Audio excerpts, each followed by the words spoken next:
உங்கள் ஜாய் டிவியில் திங்கள் முதல் சனி வரை இரவு 10 மணி முதல் 10:30 மணி வரையும் மற்றும் ஒவ்வொரு வெள்ளியும் மாலை 8:30 மணி முதல் 9:30 மணி வரை. செங்கடல் இருந்தாலும் வைப்பண்டா ஒரு ஸ்டெப்பு முன்னாடி, எரிகோ வந்தாலும் வைப்பண்டா ஒரு ஸ்டெப்பு முன்னாடி, யோர்தான் வந்தாலும் வைப்பண்டா ஒரு ஸ்டெப்பு முன்னாடி, கோலியாத்து வந்தாலும் வைப்பண்டா ஒரு ஸ்டெப்பு முன்னாடி, பின்னாடி மட்டும் வச்சிட மாட்டேன். ரிவைவல் நைட் என்ற நிகழ்ச்சியின் மூலமாக தீர்க்க தரிசன செய்திகளை சகோதரர் பீட்டர் எல்விஸ் பிரசங்கிப்பார் மற்றும் சகோதரி அனிதா பீட்டர் அவர்கள் துதி ஆராதனை ஏறெடுப்பார்கள்.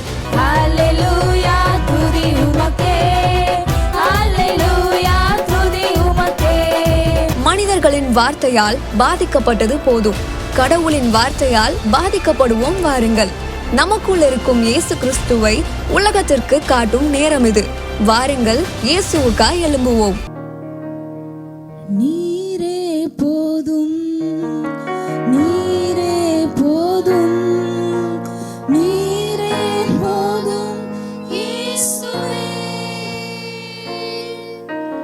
நீரே போதும், நீரே போதும், நீரே போதும் இயேசுவே.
பலன் உங்களுக்குள்ளதா இருக்கு. சாத்தானை ஜெயித்திடும் பலன் அளித்தீர். நீரே போதும், நீரே போதும், நீரே போதும் இயேசுவே. நீரே போதும், நீரே போதும்,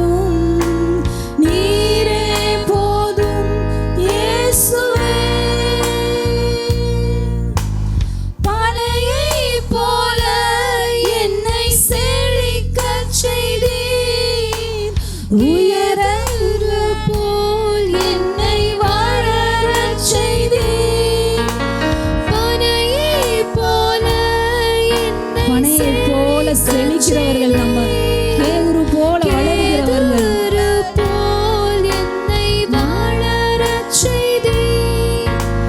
நீரே போதும், நீரே போதும், நீரே போதும் இயேசுவே. நீரே போதும், நீரே போதும், போல என்னை எழும்பச் செய்தீர்.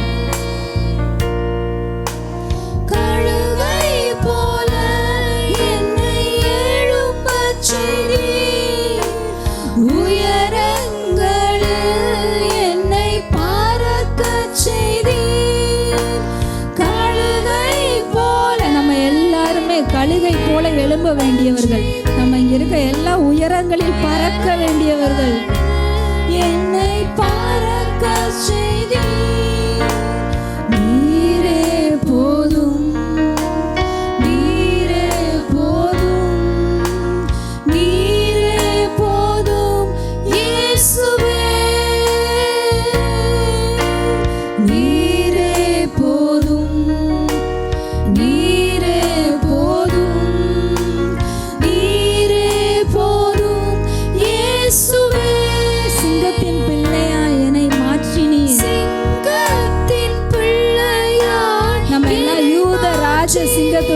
பிள்ளைங்க. சாத்தானை ஜெயித்திடும் பலனளித்தீர். சிங்கத்தின் பிள்ளையாய் என்னை மாற்றினீர். சாத்தானை ஜெயித்திடும் பலனளித்தீர். நீரே போதும், நீங்க போதும்பா. நீரே போதும், நீரே போதும் இயேசுவே. நீரே போதும், நீரே போதும். எங்க வாழ்க்கைக்கு நீங்க போதும், எங்க ஊழியத்துக்கு நீங்க போதும், எங்க குடும்பத்துக்கு நீங்க போதும். நீரே போதும், எங்க பிசினஸ்க்கு நீங்க போதும், எங்க சந்தோஷத்துக்கு நீங்க போதும், எங்க குடும்ப சமாதானத்துக்கு நீங்க போதும்பா.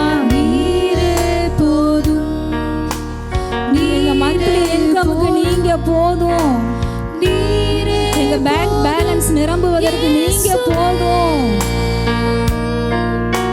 நீரே போதும், நீரே போதும். எங்க ஊழியத்துக்கு எங்க சபைக்கு நீங்க போதும் இயேசுவே. எங்க பிள்ளைங்களுக்கு நீங்க போதும், எங்க பிள்ளைங்க எதிர்காலத்துக்கு நீங்க போதும், எங்க பிள்ளைங்க மேரேஜ் லைஃப்க்கு நீங்க போதும் இயேசுவே. நீரே போதும், நீரே போதும். நீர் போதுமானதற்கும் அதிகமானவர் இயேசுவே. பனையைப் போல என்னை செழிக்கச் செய்தீர். கேதுரு போல் என்னை வளரச் செய்தீர். பனையைப் போல நம்ம வாழ்க்கை செழிப்பதற்கு அவர் போதுமானவர். கேதுரு போல நம்ம வளர்ந்து உயரங்கள்ல உயரமாய் நிற்பதற்கு அவர் போதுமானவர். போல என்னை செழிக்கச் செய்து நம்ம வாழ்க்கை பசுமையாய் இருப்பதற்கு அவர் போதுமானவர். நம்ம வாழ்க்கை நீர்ப்பாய்ச்சலான தோட்டம் போல் இருப்பதற்கு அவர் போதுமானவர். உங்க வாழ்க்கை வற்றாத நீரூற்றாய் இருப்பதற்கு அவர் போதுமானவர். உங்க வாழ்க்கை கனிகளால் நிறைந்து இருப்பதற்கு அவர் போதுமானவர். நீரே போதும், நீரே போதும், நீரே போதும் இயேசுவே. நீரே போதும், நீரே போதும், நீரே போதும் இயேசுவே. நீரே போதும், நீரே போதும், நீரே போதும் இயேசுவே. மத்தேயு 13 அதிகாரம் 31 வசனம், 31, 32. Matthew chapter 13, 31, 32. வேறொரு உவமையை அவர்களுக்கு சொன்னார்.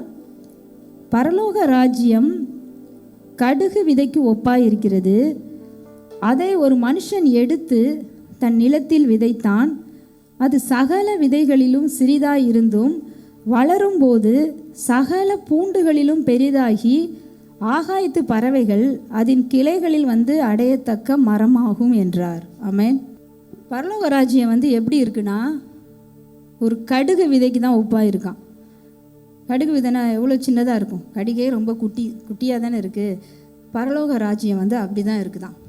அதாவது பரலோக ராஜ்யன்றது என்னன்னா, இப்போ நம்ம ஹெவனுக்குரிய காரியங்கள், அதாவது ஆண்டவர் நமக்கு வைத்திருக்கிற நம்ம எல்லாருக்குமே, யாருக்குமே எனக்கு ஒரு அழைப்பு இல்லை, எனக்கு ஒரு விஷன் இல்லைன்னு யாருமே சொல்ல முடியாது.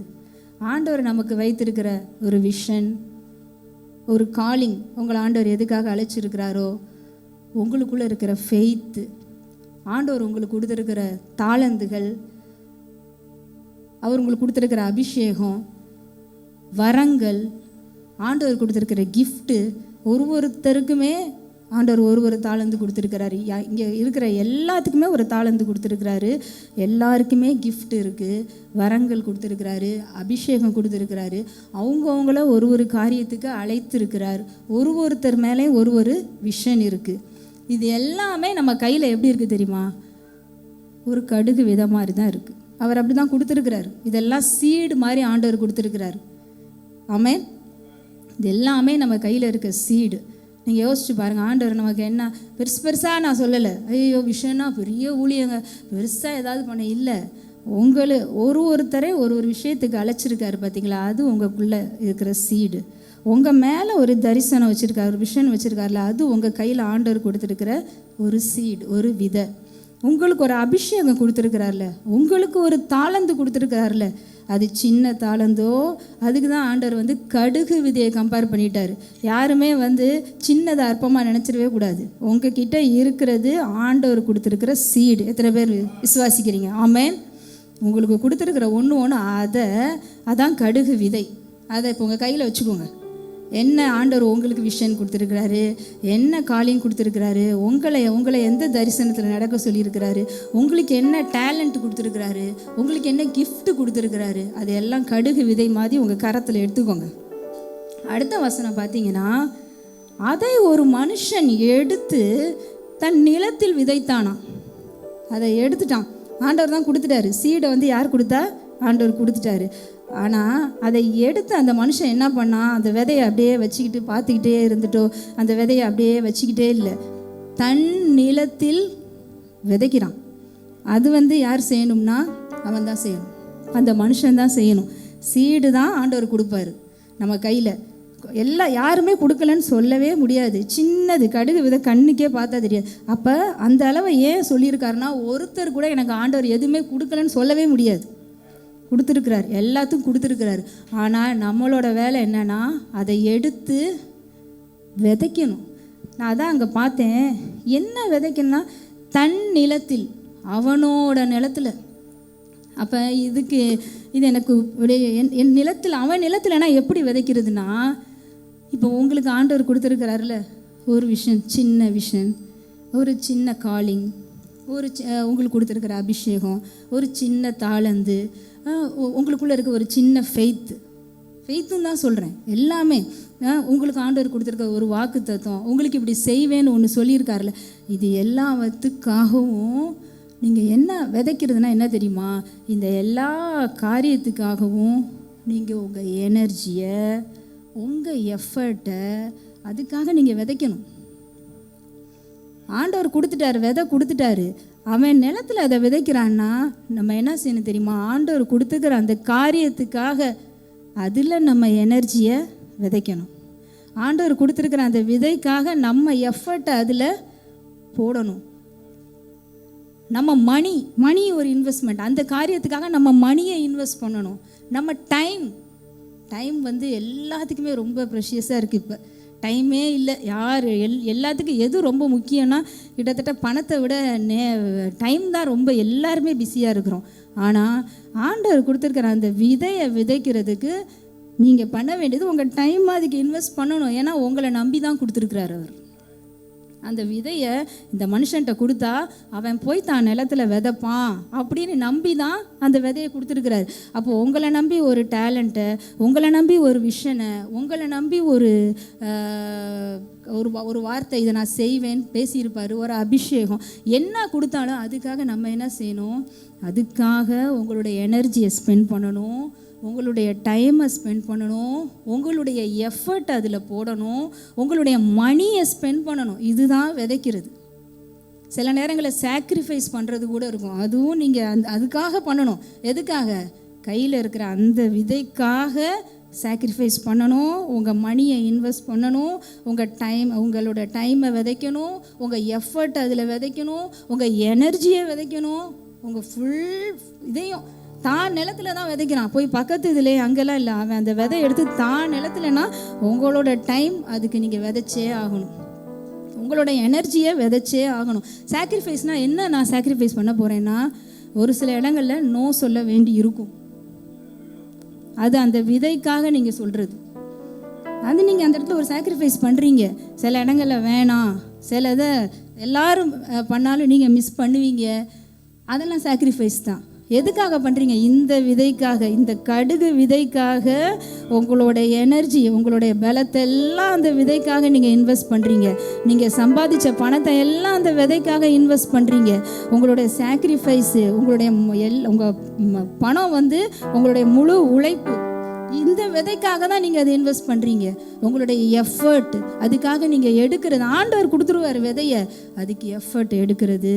இதை பண்ணுறது யாரோட வேலை? நம்மளோட வேலை. ஆமேன். எத்தனை பேத்துக்கு புரியுது? ஆமேன். மூணாவது வேலை வந்து விதையை, நம்மளோட வேலை வந்து அந்த ஒன்று தான். விதையை கொடுக்கறதும் அவர் வேலை, விளைய செய்கிறதும் அவர் வேலை. ஆமேன். நம்ம போய் வளர வைக்கலாம் யாராலையும் முடியாது. விதையும் உங்களால் வாங்க முடியாது. விதையும் அவர் கொடுத்துருவார், வளரவும் வச்சுருப்பார். அப்போ அந்த நடுவில் அந்த விதைக்கிற வேலையை மட்டும் நீ போய் செஞ்சிருன்னு சொல்லுவார். அதை நம்ம செஞ்சு தான் ஆகணும். விதைக்காமல் அந்த மண்ணுக்குள்ளே அந்த விதையை போடாமல் கையிலே இருந்துட்டு எவ்வளோ நாள் வரைக்கும் அந்த விதை இருக்கும்?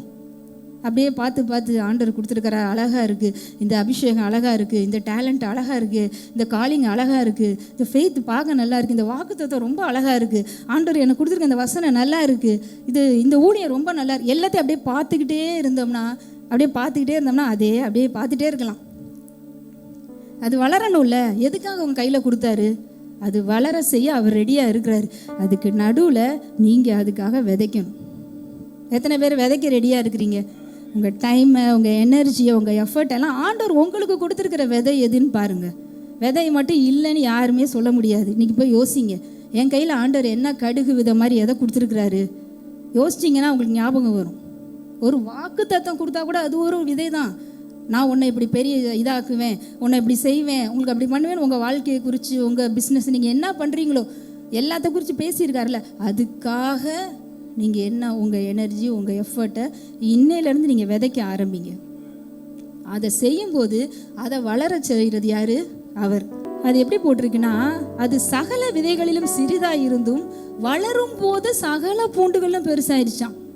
கையில் பார்க்கும்போது தான் சின்னது, அப்படியே கடுகு வித மாதிரி என்னங்க பார்க்குறது கூட தெரியல. ரொம்ப சின்ன காலிங் தாங்க, ரொம்ப சின்ன ஊழியம், ரொம்ப சின்ன விஷன் தான் எனக்கு ஆண்டவர் கொடுத்துருக்குது. ஒரு சின்ன வாக்கு தத்தம் தாங்க, எல்லாமே குட்டியாக இருக்குது. அது பார்க்குறதுக்கு தான் குட்டியாக தெரியும். ஆனால் அதை விதைச்சிட்டிங்க, அது வளரும் போது ரொம்ப பெருசாக வளர்ந்துடும். ஆமேன். வளரும் போது ரொம்ப பெருசாயிரும். நீங்களே நினச்சிருக்க மாட்டீங்க, என்னடா விதையை பார்க்கும்போது என்னமோ நினச்சி நம்ம பண்ணணும், விதைச்சோம், அதுக்கு எஃபர்ட் எல்லாம் போட்டோம். ஆனால் வளரும் போது சகல பூண்டுகளிலும் பெரிதாகியாம். எல்லாத்த விட பெருசாயிருச்சு. எல்லாத்த விட குட்டியாக இருக்குன்னு தானே நீங்கள் நினச்சிங்க. அது வளரும் போது எல்லாத்த விட பெருசாயிருச்சு. ஆமேன். ஏன்னா அந்த விதைக்குள்ளே என்ன இருக்குன்னா, அது பெருசாக வளர்றதுக்குரிய அந்த ஆற்றல், அந்த பொட்டன்ஷியல் அதுக்குள்ளே இருக்குது. அந்த பொட்டன்ஷியல் ஆண்டவர் வச்சுருக்கிறார். உங்கள்கிட்ட விதையை கொடுக்கும் போதே அந்த விதை வளர்வதற்குரிய பொட்டன்ஷியலோடு தான் கொடுத்துருக்குறாரு. எப்பா நீங்கள் விதைக்க மட்டும் செஞ்சிட்டீங்க, அந்த விதைக்குள்ளேருந்து வர்ற அந்த பொட்டன்ஷியலை நீங்கள் பார்ப்பீங்க. ஏன்னா அது பெருசாக வளர்றதுக்குரிய பொட்டன்ஷியல் அதுக்குள்ளே இருக்குது. அது ரெடியாக இருக்குது. எப்படா நம்மளை விதைக்க மாட்டாங்க, நமக்காக செய்ய மாட்டாங்களான்னு விதைச்சிட்டா அது வளர்ந்து தான் ஆகும். அது வளரும் போது நீங்கள் அதோட பொட்டன்ஷியல், அதுக்கு எவ்வளோ ஆற்றல் இருக்குதுன்னு பார்ப்பீங்க. எப்போ அதோட இதை வளர்ச்சி எப்போ பார்ப்போன்னா, அது பெருசாக ஆக ஆக அது நீங்கள் வளர்ந்து வரும்போது, ஆண்டவர் இதுக்குள்ளே இவ்வளோ இதை வச்சாரா, இந்த காலிங்கில் இவ்வளோ வச்சுருந்தாரா, நமக்கு கொடுத்துரு இந்த சின்ன விஷயம்ல இவ்வளோ பெருசாக வளர்றது, இவ்வளோ காரியங்கள், பெரிய காரியத்தை ஆண்டவர் வச்சிருக்கிறாரான்னு அது வளரும்போது நம்ம பார்ப்போம். ஆமேன். ஆகாயத்து பறவைகள் அதன் கிளைகளில் வந்து அமருமா. அதாவது இப்போ விதையா வச்சுக்கிட்டே இருக்கிறீங்கல்ல, அந்த விதையை வந்து எத்தனை பறவை சாப்பிட முடியும்? பறவைகள் சாப்பிடும்ல, பேர்ட்ஸ்லாம் வந்து சீடை சாப்பிடும். 1-2 பறவை வேணால் சாப்பிட்டு போகும் கையில் இருக்கிறத. ஆனால் அது வந்து ஆண்டவர் அந்த பர்பஸ்க்காக விதையை கொடுக்கல. விதையாகவே வச்சு சும்மா ஒரு 4-5 பேர்ட்ஸுக்கு நான் போட்டேன் அந்த விதையை இல்லை, அதுக்காக இல்லை. அது பெருசாக வளர்ந்து அநேக ஆகாயத்து பறவைகள் அதன் மேலே வந்து உட்காருமா. ஆமேன். ஆண்டவருடைய நோக்கம் அதுதான். உங்களுடைய விஷன் வந்து குட்டியாக உங்களுடைய காலிங்க உங்கள் மேலே இருக்கிற டேலண்ட் எல்லாம் சும்மா கொஞ்சம் இதுக்கு ஆண்டவர் வைக்கலை. நீங்கள் அதை விதைச்சி அது பெருசாகும்போது நீங்கள் யாரையும் கூப்பிடவே தேவையில்லை. அப்படியே மரம் பெருசாக பிரான்ச்சஸ்லாம் விட்டு வளர்ந்து நிற்கும் போது எல்லா பறவை நீங்கள் வாங்க இதில் வந்து உட்காருங்க, நீங்கள் வந்து உட்காருங்கன்னு யாராவது கூப்பிடுவாங்களா? அந்த பறவைகள் பறந்துக்கிட்டே இருக்கும். விதையாக இருக்கிற வரைக்கும், குட்டியாக இருக்கிற வரைக்கும் அதுக்கு தெரியாது. பெருசாக வளர்ந்துருச்சுன்னா நம்ம சொல்லவே தேவையில்லை. அது பார்க்கும், என்னடா இந்த மரம் இவ்வளோ பிரான்ச்சஸ் விட்டு இவ்வளோ நல்லா பசுமையாக, இந்த மரத்தில் போனால் நமக்கு கூடு கட்டிடலாம் போலையே, இந்த மரத்தில் போனால் நமக்கு ஃபுட்டு கிடைக்கும் போலையே, இந்த மரத்தில் போனால் நமக்கு சாப்பிட்றதுக்கெலாம் பழம் கிடைக்கும், இந்த மரத்தில் நமக்கு ஒரு வாழ்வு இருக்குது, இந்த மரத்தில் நமக்கு ஒரு ஜீவன், இதில் போகலான்னு சொல்லி அந்த பறவைகள் வந்து அமருமா. ஆமென். ஆண்டவர் அப்படி தான் வச்சுருக்கிறார். நமக்குள்ளே இருக்கிற அந்த சீடு சும்மா இல்லை. இன்றைக்கி நீங்கள் சீடாக பார்க்குறத இது பெருசாக வளரும். கிளைகள்லாம் நிறையா கிளைகள் வந்து பெரிய மரமாகும். ஆகாயத்து பறவைகள் எல்லாம் வந்து அடையத்தக்க மரமாகும். விசுவாசிக்கிறீங்களா? உங்கள் கையில் இருக்கிறத சின்னதாக பார்க்க மாட்டீங்கல்ல, அது கடுகு விதம் தான் அவரே சொல்லிட்டாரு. இன்றைக்கி அந்த விதைகள்லாம் எடுத்து, ஒருவேளை இது வரைக்கும் அந்த விதைக்காக அந்த விதையை நீங்கள் விதைக்காமல் வச்சுருந்தா கூட பரவாயில்ல, இனிமேல் விதைக்க ஆரம்பிங்க. அந்த விதைக்காக ஆண்டவர் கொடுத்துருக்கிற ஒரு சின்ன காரியமாக இருந்தாலும் சரி, அதுக்காக அது வளரப்போகுது, அது பெருசாக போகுது. அது உங்களுக்கு மட்டும் கிடையாது, பெரிய மரமானால் உங்களுக்கு மட்டும் யூஸ் இல்லை, அது பல பேருக்கு ஆண்டவர் யூஸாக வச்சுருக்கிறார். பல பேர் வரப்போகிறாங்க. இங்கே போனால் தான் இவங்கக்கிட்ட தான் ஒன்று டிஃப்ரென்ஸ் தெரியுதே, இவங்கக்கிட்ட ஒரு பிளெஸ்ஸிங் இருக்கே, இவங்கக்கிட்ட போனால் தான் நமக்கே வாழ்வு, இவங்கக்கிட்ட போனால் தான் நமக்கே ஜீவன் கிடைக்கும் போல, இந்த இடத்துக்கு வாங்கன்னு சொல்லி எல்லா பறவைகளும் வந்து இங்கே தான் தஞ்சம் ஆயிரும். அது அடைக்கலமாக வந்து தான் ஆகும். அதுக்காக நம்ம போய் எதுவுமே பண்ண வேணாம். மரம் வளர்ந்துட்டா போதும். ஒரே ஒரு விஷயம், மரம் மட்டும் நல்லா வளர்ந்து நல்லா கனிகள் நிரம்பி நல்லா பிரான்ச்சஸ் வந்து பெரிய மரமாயிட்டா பறவைங்கள் எல்லாம் ஆட்டோமேட்டிக்காக அட்ராக்ட் ஆயிரும். ஆண்டவர் வந்து பரலோக ராஜ்யத்தை அப்படி தான் சொல்கிறார். அதுதான் பரலோக ராஜ்யம் கடுகு விதைக்கு ஒப்பாக இருக்கிறது. அப்படின்னா நீங்கள் விதைச்சி செய்யும்போது அநேகர் தேவனுடைய ராஜ்யத்துக்குள்ளே வருவாங்க, ஆட்டோமேட்டிக்காக வருவாங்க. கிங்டம் ஆஃப் காட்குள்ளே நிறைய பேர் வருவாங்க. கிங்டம் ஆஃப் காடு, தேவனுடைய ராஜ்யம் வளரும், வளர்ந்து பெருகும், விருத்தி அடையும், கிளைகள் வரும், கனிகள் வரும். அது அப்படியே எல்லா பறவைகள் வந்து கூடு கட்டும். நிறைய பறவைகள் அதில் வந்து தங்கி இருக்கும், ஆசீர்வாதங்களை பெற்றுக்கொள்ளும். அதுக்கு ஒரே ஒரு வேலை, அதுக்கு ஆண்டவர் கொடுத்துருக்கிறது உங்கள் கையில் சின்ன சீடு தான். அதுக்கு நீங்கள் விதைச்சே ஆகணும். விதைச்சாதான் தேவனுடைய ராஜ்யமே பெருசாக வளரும். ஆமென். இனிமேல் யாருமே குட்டியாக இருக்குன்னு நினைக்காதீங்க, பெரிய மரமாக போகுது. அந்த சின்ன சீடு தான் பெரிய மரமாக போகுது. அதுக்காக உங்கள் எனர்ஜி, எஃபர்ட்டு, மணி, உங்களோட சாக்ரிஃபைஸ், உங்களுடைய எல்லாவற்றையும், ஃபெய்த்து கூட சின்ன ஃபெய்த்தாக இருக்குது பார்த்தீங்களா, அந்த ஃபெய்த்துக்காக நீங்கள் எடுக்கிற ஆக்ஷன் இருக்குல்ல, அதுவும் விதைக்கிறது. அந்த கிரியை, ஒரு ஆக்ஷன் எடுக்கிறீங்கல்ல, அது ஒரு விதைச்சிடுறீங்க. அதுக்கப்புறம் அதில் வர பலன் வந்து மரமாக வளர்ந்து நிற்கும். அது நிறையா பேரை கொண்டு வரும். அப்படி தான் தேவனுடைய ராஜ்யம் வளரும். அப்படி தான் நிறையா பேர் ஆண்டவர் ராஜ்யத்துக்குள்ளே வர முடியும். மத்தேயு 5:13 கூட ஆண்டவர் என்ன சொல்லியிருக்காருன்னா, நீங்கள் பூமிக்கு உப்பாய் இருக்கிறீர்கள், உப்பானது சாரமற்று போனால் எதினால் சாரமாக்கப்படும்? வெளியே கொட்டப்படுவதற்கும் மனுஷரால் மிதிக்கப்படுவதற்குமே ஒழிய வேறொன்றுக்கும் உதவாது. பூமிக்கு நம்மளை எப்படி வச்சிருக்கிறாரு? உப்பா வச்சிருக்கிறாரு. உப்பு வந்து அப்படியே, உப்பு என்ன ரொம்ப பெரிய பொருளா? வீட்டில் பெரிய பெரிய பொருள்லாம் நம்ம கிச்சனில் இருக்குது. உப்பு வந்து என்ன, ரொம்ப குட்டி குட்டி தானே உப்பு. அந்த உப்பு மாதிரி தான் நம்மளை பூமிக்கு வச்சுருக்கிறாரு. ஆனால் நம்ம வேலை என்ன தெரியுமா? சாரம் ஏற்றி இருக்கணும் அந்த உப்பு. அதுதான் முக்கியம். அந்த உப்பு எப்படி இருக்கணும்? சாரம் ஏற்றப்பட்டு இருக்கணும். எப்படி சாரம் ஏற முடியும்? நம்ம ஆண்டவர் சமூகத்தில் நம்ம போடுற நம்ம எவ்வளோ வேர்ட் ஆஃப் காடால் நிரம்புகிறோமோ, எவ்வளோ ஆண்டவர் பிரசன்னத்தில் உட்காடுறோமோ, எவ்வளோ அவரோட அபிஷேகத்தால் நிரம்புகிறோமோ, நம்மளை சாரம் ஏற்றிக்கிட்டே இருக்கணும். ஏற ஏற அந்த உப்பு வந்து நல்ல சாரமாயிரும். சாரம் ஆயிடுச்சுன்னா நிறைய ஃபுட்டு இருக்குது, எதுலேயுமே டேஸ்ட்டே இருக்காது. ஏன்னா உப்பு மட்டும் கலக்காமல் எல்லாமே இருக்குது. ஆனால் சுவை நிறைய விதவிதமாக நிறைய ஃபுட்டுங்கள் இருக்குது இந்த உலகத்தில். அப்படி தான் இருக்குது. பார்க்க கலர்ஃபுல்லாக, ரொம்ப அட்ராக்டிவாக, ரொம்ப டெக்கரேட் பண்ணி அழகழகாக இருக்குது. ஆனால் எதுலேயும் உப்பு மட்டும் இல்லை. சாப்பிட முடியுமா? ஆனால் பார்க்க அப்படியே பார்த்தோன்னே ரொம்ப அழகாக இருக்கும். ஆனால் அதில் வாயில் வச்சு பார்த்தீங்கன்னா உப்பே இருக்காது. நம்ம தான் பூமிக்கு உப்பு. நம்மளை தான் வச்சுருக்காரு ஆண்டவர், உப்பாக வச்சுருக்கிறாரு. உப்பு இல்லாமல் நிறைய அழகழகாக நிறைய காரியங்கள் இருக்குது வேர்ல்டில். நம்ம என்ன பண்ணணும் தெரியுமா? நம்ம போய் எல்லாத்துலேயும் கலக்கணும். அதான் நம்ம வேலை.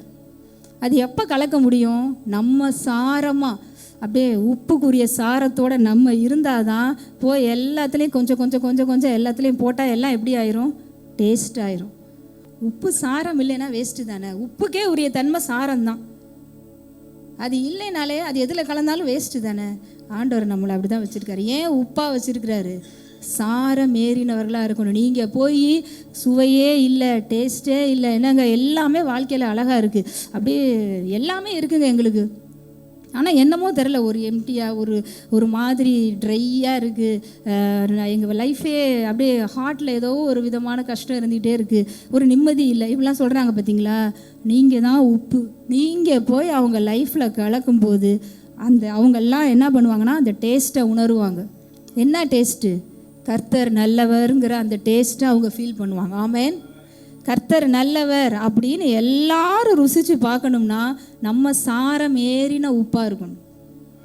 நம்ம சாரம் ஏற்றப்பட்டு இருந்தால் எல்லார் வாழ்க்கையிலையும் நம்ம போய் கலக்கும் போது அவங்க கர்த்தர் நல்லவர்னு ருசிப்பாங்க.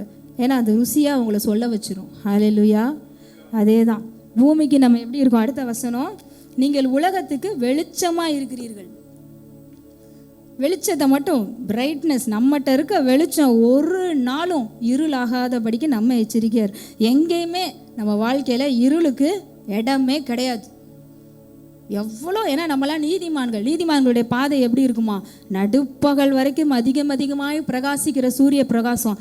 அப்போ நீங்கள் உங்கள் பிரைட்னஸை மட்டும் வச்சுக்கிட்டே இருக்கும்போது இருள், அது கொஞ்சம் இருளோ இருளே நிறைந்த இடமோ, நீங்கள் அங்கே போனீங்கன்னா லைட்டு தான். அப்படி தான் ஆண்டவர் வச்சுருக்காரு. வேர்ல்டில் இருட்டு தான் இருக்கும், வேர்ல்டில் ருசி இருக்காது, வேர்ல்டில் அவங்களுக்கு ஜீவன் கிடையாது. ஆனால் நீங்கள் அவங்களுக்கு உப்பாக இருக்கும்போது, சாரமேற்றின உப்பாக இருக்கும்போது அவங்க வாழ்க்கையில் ருசி வரும். நீங்கள் வெளிச்சமாக இருக்கும்போது இருளாக இருக்க அவங்க வாழ்க்கையில் வெளிச்சம் வரும். ஆண்டவர் நம்மளை தான் சாரம் ஏற்ற சொல்கிறார். உங்கள் வாழ்க்கையில் இல்லை, நீங்கள் இன்னும் வெளிச்சமாகுங்க, இன்னும் பிரைட்டாகுங்க, நீங்கள் ஷைன் ஆகிட்டே இருங்க. எந்த இருட்டில் போனாலும், எவ்வளோ இருளில் ஜனங்கள் இருந்தாலும் நீங்கள் போகும்போது அங்கே பிரகாசம் உண்டாகும். ஏன்னா கிறிஸ்து உங்களுக்குள்ளே இருக்கிறார். அவர் இருக்கிறனால அவர் எப்படி பிரகாசிக்கிற விடிவெள்ளி நட்சத்திரம் அவர். நீங்கள் போனீங்கன்னா அங்கே இருட்டு போயிடும். ஐயோ இருட்டாக இருக்குது, இருட்டு போல, நீங்கள் போங்க. ஏன்னா நீங்கள் வெளிச்சமாக இருக்கீங்க. இது லைட் அடிச்சிட்டா கண்டிப்பாக இருட்டு போய் தான் ஆகும். இன்றைக்கி ஆண்டவர் சொல்கிறது என்னன்னா, நம்ம சாரமேற்றின உப்பாக இருக்கணும், சாரம் ஏற்றப்பட்டவர்களாக இருக்கணும், நம்ம வெளிச்சமாக இருக்க. ஆண்டவர் நம்மளை தான் சொல்கிறாரு, வேறு யாரையும் சொல்ல. நீங்கள் பூமிக்கு உப்பாக இருக்கிறீர்கள், நீங்கள் உலகத்துக்கு வெளிச்சமாக இருக்கிறீங்க. பரலோக ராஜ்யம் கடுகு விதைக்கு ஒப்பாக இருக்குது. பரலோக ராஜ்யம், தேவனுடைய ராஜ்யம் வளரணும், கட்டப்படணும், விருத்தி அடையணும். தேவனுடைய வசனம் எல்லா பக்கமும் போய் வசனம் வளர்ந்து பெருகிட்டுன்னு அப்போஸ்தலர் நாட்களில் பார்க்குறோம். இதெல்லாம் நடக்கணுமா? வசனம் வளர்ந்து பெருகணுமா? தேவனுடைய ராஜ்யம் விரிவாகணுமா? அந்த கடுகு விதையை அதற்காக உங்களுக்கு ஆண்டவர் என்ன கொடுத்துருக்கிறாரோ அதுக்காக விதைங்க. அது வளரும், அநேக ஆகாயத்து பறவைகளை உட்காரும், தேவனுடைய ராஜ்யம் வளரும். ஆமென். ஹல்லேலூயா. உங்கள் ஜாய் டிவியில் திங்கள் முதல் சனி வரை இரவு 10 மணி முதல் 10:30 மணி வரையும் மற்றும் ஒவ்வொரு வெள்ளியும் மாலை 8:30 மணி முதல் 9:30 மணி வரை. செங்கடல் இருந்தாலும் வைப்பண்டா ஒரு ஸ்டெப்பு முன்னாடி, எரிகோ வந்தாலும் வைப்பண்டா ஒரு ஸ்டெப்பு முன்னாடி, யோர்தான் வந்தாலும் வைப்பண்டா ஒரு ஸ்டெப்பு முன்னாடி, கோலியாத்து வந்தாலும் வைப்பண்டா ஒரு ஸ்டெப்பு முன்னாடி, பின்னாடி மட்டும் வச்சிட மாட்டேன். ரிவைவல் நைட் என்ற நிகழ்ச்சியின் மூலமாக தீர்க்க தரிசன செய்திகளை சகோதரர் பீட்டர் எல்விஸ் பிரசங்கிப்பார் மற்றும் சகோதரி அனிதா பீட்டர் அவர்கள் துதி ஆராதனை ஏறெடுப்பார்கள்.